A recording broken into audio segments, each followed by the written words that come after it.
এত রাইতে কই যাইতে আছো তুমি জানো? আমাকে একা রাইখা সত্যি কইরা বলো, কোথায় যাইতে আছো?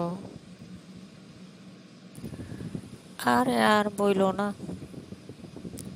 আমাদের সমন্বয়কদের একটা মিটিং আছে, কিছু নিয়োগ বাণিজ্য আছে। দেখি এখান থেকে কিছু ধান্দা হয় কিনা।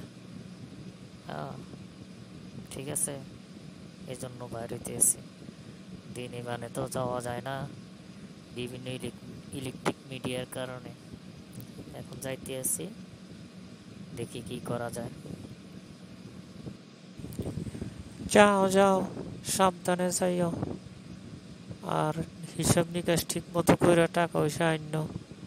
1 টাকা কেউরে সাথ দিও না, কারণ ক্ষমতা তোর বেশি দিন নাই।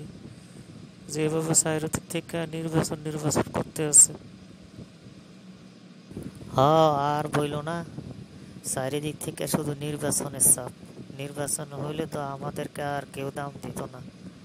যা কামাই করণের নির্বাচনের আগ পর্যন্ত কামাই করতে হইব। ঠিক আছে, যাইতে আছি।